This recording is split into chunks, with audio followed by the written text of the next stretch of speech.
بسم اللہ الرحمن الرحیم۔ محترم ناظرین کرام، عربی کا یہ آج کا سبق نمبر 14 ہے، 14۔ عربی میں بولیں گے 14، 14 سبق نمبر 14 ہے آج کا۔ اور آج کے اس سبق کے اندر بہت اہم باتیں ہم آپ کو بتانے جا رہے ہیں۔ یوں کہہ لیں کہ اگر انشاءاللہ آج کا سبق آپ سمجھ گئے صحیح سے تو یوں کہہ لیں کہ عربی کا 1/3 حصہ یا 1/4 حصہ آپ سمجھ جائیں گے۔ 1/4 عربی آپ کو بولنی آ جائے گی، اور عربی کے بارے میں جو رول ہیں، گرامرز جو ہیں، وہ آپ سمجھ جائیں گے اگر آج کا سبق آپ سمجھ گئے۔ تو آج کا سبق بڑا اہم ہے، اس کو دھیان سے سنیے اور نوٹ ضرور کیجئے، اس کو ضرور لکھ لیجئے۔ جس طریقے سے ہم بتا رہے ہیں بے عینی ہی اسی طریقے سے لکھ لیجئے اور اس کو سمجھنے کی کوشش کیجئے۔ آج کا سبق یہ ہے کہ ہم جو بھی لفظ بولتے ہیں وہ دو طرح ہوتے ہیں۔ لفظ ہم زبان سے کوئی بھی ورڈ نکالیں، کوئی بھی جملہ نکالیں تو اس کی دو قسمیں ہیں، ایک ہے معنی دار اور ایک ہے بے معنی۔ یعنی کچھ الفاظ تو زبان سے ہم وہ نکالتے ہیں جس کے معنی ہیں، جیسے آنا، جانا، حامد۔ تو یہ ایسے جملے ہیں جن کے معنی ہیں، ہمیں سمجھ میں آتا ہے کہ ہاں اس ورڈ کے، اس جملے کے کچھ معنی ہیں۔ اور بعض وہ الفاظ ہوتے ہیں کہ جن کے اپنا کوئی معنی نہیں ہوتے، جن کے اپنے کوئی معنی نہیں ہوتے، بلکہ کسی دوسرے کے ساتھ مل کر کے ان کے معنی بن جاتے ہیں، نہیں تو ان کے اپنی ذات کے اندر اگر آپ بولیں گے تو ان سے کوئی معنی سمجھ میں نہیں آئیں گے۔ تو اس لیے علماء فرماتے ہیں کہ یہ لفظ ہم جو بھی زبان سے بولتے ہیں اس کی دو قسمیں ہیں، نمبر 1 کلمہ، نمبر 2 محمل۔ کلمہ اور محمل۔ کلمہ یعنی جو ہم زبان سے بولتے ہیں جس کے معنی ہیں، معنی بولنے سے سمجھ میں آتے ہیں تو اس کو کلمہ کہتے ہیں، اور جس کے معنی سمجھ میں نہ آئے تو وہ محمل کہلاتا ہے۔ محمل یعنی جس کے اپنے کوئی معنی نہ ہو، اس سے کچھ بھی سمجھ میں نہ آ۔ جیسے مثال کے طور پہ میں کہہ دوں موٹ، میم واٹ ٹا، موٹ، اس کے اپنے کوئی معنی نہیں ہے۔ وائے، تو وائے کے اپنے کوئی معنی نہیں ہے، لیکن جب دوسرے الفاظ کے ساتھ اس کو ملا دیے جائیں گے تو اس کے معنی بن جائیں گے، جیسے جھوٹ موٹ، جھوٹ موٹ، تو جھوٹ موٹ کے ساتھ میں موٹ لگ جاتا ہے، تو موٹ اپنے اعتبار سے محمل لفظ ہے، اس کے اپنے کوئی معنی نہیں ہے، لیکن دوسرے کے ساتھ مل کے یہ معنی بنا دیتا ہے، جھوٹ موٹ۔ ایسے ہی چائے وائے، ہم کہتے ہیں چائے وائے پی کر کے جاؤ، تو وائے بھی یہ محمل لفظ ہے، اس کے اپنے کوئی معنی نہیں ہے، چائے کے ساتھ ملا دیں گے تو معنی بن جائے گا، ورنہ آپ وائے وائے وائے وائے کہتے رہو، کوئی معنی سمجھ میں نہیں آئے گا۔ تو ہم جو بھی زبان سے بولتے ہیں تو وہ دو طرح کے لفظ ہوتے ہیں، ایک معنی دار ہوتے ہیں، ایک بے معنی ہوتے ہیں۔ جو معنی والے ہوتے ہیں اس کو کلمہ کہتے ہیں، اور جو بے معنی ہوتا ہے اس کو محمل کہتے ہیں۔ کلمہ اور محمل یہ دو قسمیں ہیں لفظ کی۔ پھر کلمے کی اپنی 3 قسمیں ہیں۔ کلمے کی 3 قسمیں ہیں، اسم، فعل، حرف۔ اسم الف سین میم، اسم۔ فعل فا عین لام، فعل۔ حرف ہا بڑی ہا را اور فا، حرف۔ تو کلمے کی یہ 3 قسمیں، چونکہ محمل سے تو ہمیں کوئی مطلب ہی نہیں ہے، جب اس کے کوئی معنی ہی نہیں آتے، وہ تو دوسرے کے ساتھ مل کر کے اس کے معنی بنتے ہیں، تو اس سے ہمیں کوئی مطلب نہیں ہے، اسے ایک سائیڈ میں اٹھا کر کے رکھ دیجئے۔ محمل سے ہمیں کوئی مطلب نہیں ہے، ہمیں مطلب ہے اس جملے سے، اس کلمے سے جس کے معنی ہیں۔ ہم جو بھی زبان سے بولتے ہیں تو وہ معنی دار لفظ ہوتا ہے، اس معنی دار کو کلمہ کہتے ہیں، اور اس کلمے کی 3 قسمیں ہیں، اسم، فعل، حرف، یہ 3 قسمیں ہیں۔ اسم کسے کہتے ہیں؟ اسم کے معنی ہے کہ جب لفظ بولا جائے تو اس سے مکمل معنی سمجھ میں آئے، اور وہ معنی سمجھنے کے لیے کسی دوسرے کی ضرورت نہ پڑے۔ یعنی ایسا کلمہ بولنا، ایسا جملہ بولنا کہ جس کے اپنی ذات کے اندر معنی پائے جاتے ہوں، اور اس کے معنی سمجھنے کے لیے کسی دوسرے جملے کی، کسی دوسرے کلمے کی مدد لینے کی ضرورت نہ پڑے۔ آسان الفاظ میں یوں کہہ لیں، جیسا کہ بعض علماء نے تعریف کی ہے، کلمہ کہتے ہیں وہ الفاظ کے جن کے معنی ہوں، اور اس کی 3 قسمیں، اسم، فعل، حرف۔ پھر اسم کہتے ہیں کسی شے یا جگہ کے نام کو، کسی شے یا جگہ یا انسان کا نام، کسی جاندار کا نام، کسی حیوان کا نام، کسی نباتات کا نام۔ تو اسم کہتے ہیں کسی شے کے نام کو اور اس میں زمانہ نہ پایا جائے۔ زمانہ کا مطلب یہ ہے آنا، جانا، کھانا، پینا، تو اس کو زمانہ کہتے ہیں۔ تو اسم جو کسی شے کا نام ہو، وہ چاہے انسان ہو، وہ چاہے کوئی جانور ہو، وہ چاہے کوئی چرندہ ہو، پرندہ ہو، درندہ ہو، یا وہ کوئی دیوار ہو، گھر ہو، مکان ہو، تو کسی شے کے نام کو اسم کہا جاتا ہے. اس کو ہم نے دوسرے الفاظ میں کہا ہے, آپ دونوں تعریف لکھ لیجئے. اس کو ہم نے دوسرے الفاظ میں کہا ہے کہ جو اپنے معنی دے اور اپنے معنی دینے میں کسی دوسرے کا محتاج نہ ہو. جیسے اس کی مثال ہے حامد, یہ اسم ہے. گھر, یہ اسم ہے. مسجد, یہ اسم ہے. تو جب ہم مسجد بولیں گے تو تمام معنی ہماری سمجھ میں آ جائیں گے. ایسے جب ہم دکان بولیں گے تو تمام چیزیں ہماری سمجھ میں آ جائیں گی.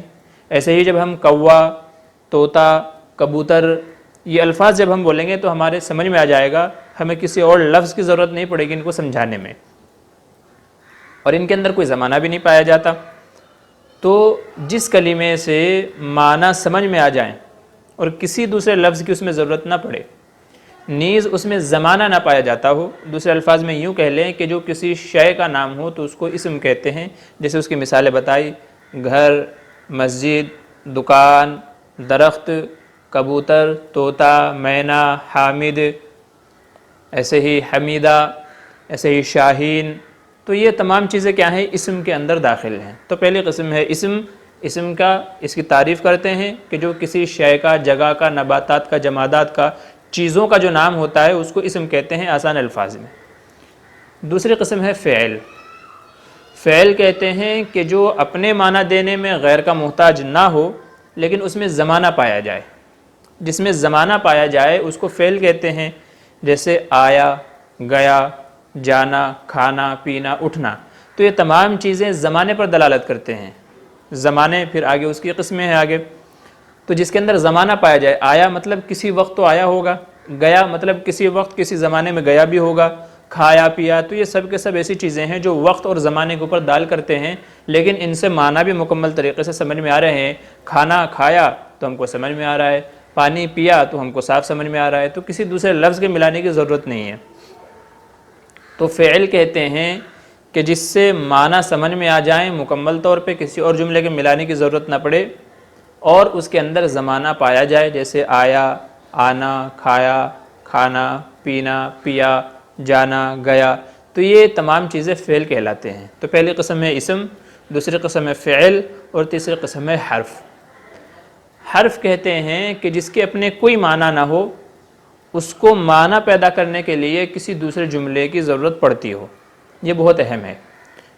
حرف کہتے ہیں وہ کلمہ کہ جس کے اپنی ذات سے کوئی معنی سمجھ میں نہ آتے ہوں بلکہ دوسرا کلمہ ملانا پڑتا ہو اس کے معنی کو سمجھنے کے لیے. آسان الفاظ میں یوں کہہ لیں کہ حرف وہ کلمہ کہلاتا ہے, وہ جملہ کہلاتا ہے کہ جس کو اپنے معنی بتانے کے لیے دوسرے کی ضرورت پڑتی ہے. جیسے سے, عربی میں بولیں گے من, سے, یہاں سے. تو یہاں ملائیں گے تو سمجھ میں آئے گا کہ سے کے معنی کیا ہیں, یہاں سے. نہیں تو آپ سے بولیں, سے, تک, کا, کی, کو. تو یہ تمام چیزیں ایسی ہیں, یہ تمام حرف کے اندر داخل ہیں اور ان کے اپنے کوئی معنی نہیں ہے, دوسرا جملہ ان کے ساتھ ملانا پڑتا ہے تب جا کے ان کے معنی سمجھ میں آتے ہیں. تک, مسجد تک. تو اس کے معنی سمجھ میں آئے کہ تک کا کیا مطلب ہے, یہاں تک. ایسے ہی حامد کو دے دو. تو کو کے اپنے کوئی معنی نہیں ہے جب تک کہ حامد کو اس کے ساتھ نہیں ملائیں گے. حامد کو پیسے دے دو. ایسے ہی مسجد تک چلے جاؤ. تو یہ کا, کی, کو, تک, سے, یہ تمام جملے حرف کہلاتے ہیں. تو حرف وہ جملہ کہلاتا ہے, وہ سینٹنس کہلاتا ہے کہ جو اپنے معنی دینے میں غیر کا محتاج ہو اور اس میں کوئی زمانہ بھی نہ پایا جائے. جو اپنے معنی دینے میں غیر کا محتاج ہو اس میں کوئی زمانہ بھی نہ پایا جائے تو وہ حرف کہلاتا ہے. تو یہ کلمے کی 3 قسمیں ہیں, اسم, فعل, حرف. اسم جو کسی شے کا, کسی چیز کا نام ہو, وہ چاہے گھر, مکان, دکان, مسجد ہو, یا وہ چاہے جاندار, کبوتر, طوطا, مینا ہو, یا وہ چاہے درخت وغیرہ کچھ بھی ہو, تو اسے اسم کہتے ہیں. فعل کہتے ہیں جس میں کسی کام کا کرنا یا ہونا پایا گیا ہو, جیسے کھایا, پیا, گیا, آیا. تو یہ حرف کہلاتا ہے جس میں کسی کام کا کرنا یا ہونا پایا جائے, زمانہ پایا جائے اور اپنے معنی خود اسے سمجھ میں آتے ہوں, کسی دوسرے کی ضرورت نہ پڑتی ہو تو اس کو, اور جو دوسرے کے ملائے بغیر اس کے معنی بھی سمجھ میں نہ آتے ہوں تو یہ حرف کہلاتا ہے.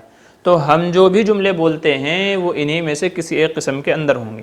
اب اگر ان تینوں کو ملا لیا جائے تو ایک مکمل سینٹنس تیار ہو جاتا ہے, مکمل ایک جملہ تیار ہو جاتا ہے. جیسے ہم کہہ دیں کہ حامد مسجد گیا. حامد مسجد گیا. تو اس میں حامد یہ اسم ہے, مسجد یہ بھی اسم ہے اور گیا یہ فعل ہے، اور اگر حرف لگانا ہے تو یوں کہہ لیں حامد مسجد تک گیا، تو تک یہ حرف ہو جائے گا، حامد مسجد تک گیا، تو اس میں حامد اور مسجد دونوں اسم ہیں اور تک یہ حرف ہے اور گیا یہ فعل ہو جائے گا، تو اسم فعل حرف تینوں کی مثالیں ہو گئی۔ اسی کو اگر ہمیں عربی میں کہنا ہے تو ہم یہ کہیں گے ذہب حامد الی المسجد، حامد مسجد تک گیا، تو ذہب یہ فعل ہے، الی یہ حرف ہے، اور حامد یہ اسم ہے اور مسجد بھی اسم ہے، تو ذہب حامد الی المسجد کہ حامد مسجد تک گیا، ذہب فعل ہے، حامد یہ اسم ہے، الی یہ حرف ہے، مسجد اسم ہے، تو ذہب حامد الی المسجد کہ حامد مسجد تک گیا۔ تو یہ ہم کوئی بھی جملہ بولیں، کوئی بھی سینٹنس بولیں تو ان تینوں میں سے کوئی نہ کوئی اس کے اندر ضرور ہوگا۔ تو یہ آج کا سبق ہے، بڑا اہم سبق ہے۔ پھر آگے اس میں سے اسم کی بہت ساری قسمیں ہیں اور فعل کی بہت ساری قسمیں ہیں اور پھر حرف کی بھی بہت ساری قسمیں ہیں، تو انشاءاللہ ایک ایک بار ان کو ترتیب سے ہم بیان کریں گے۔ یہ سبق انشاءاللہ اگر آپ سمجھ گئے تو یوں کہہ لیں کہ عربی کا 1/4 حصہ آپ سمجھ جائیں گے۔ تو یہ اس کی قسمیں ہیں، مثالوں کے ساتھ ہم نے ان کو واضح کر دیا ہے، بتا دیا ہے۔ انشاءاللہ ان کو لکھ لیجئے اور ان کو سمجھنے کی کوشش کیجئے، بڑا اہم سبق ہے، یہ سمجھ گئے تو آپ بہت سارے آپ سمجھ جائیں گے، بہت سارے عربی آپ سمجھ جائیں گے۔ ذہب حامد الی المسجد، حامد مسجد تک گیا۔ ماجد خرج من البیت، ماجد گھر سے نکلا، ماجد یہ اسم ہے، خرج فعل ہے، من حرف ہے اور بیت یہ بھی اسم ہے، خرج ماجد من البیت، ماجد گھر سے نکلا۔ تو یہ بہت سارے جملے اس کے بن سکتے ہیں اور بہت ساری اس طرح کی عربی کے آپ سینٹنس کے تیار کر سکتے ہیں۔ تو آج کا سبق یہ تھا کہ ہم جو بھی لفظ بولتے ہیں اولاً اس کی 2 قسمیں ہیں، لفظ جو بھی ہم بولتے ہیں اس کی 2 قسمیں ہیں، ایک محمل اور ایک معنی دار۔ محمل سے ہمیں مطلب نہیں ہے، معنی دار کو کلمہ کہتے ہیں۔ کلمے کی 3 قسمیں ہیں، اسم فعل حرف۔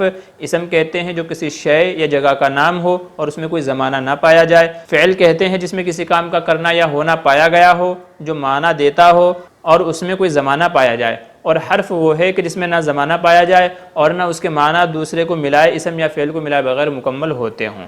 تو یہ آج کی ویڈیو کا بڑا اہم سبق ہے، انشاءاللہ اس کو نوٹ فرما لیں، اس کو یاد کر لیں۔ اگلی جو باتیں رہ گئی ہیں انشاءاللہ وہ اگلی ویڈیو کے اندر۔ فقط والسلام۔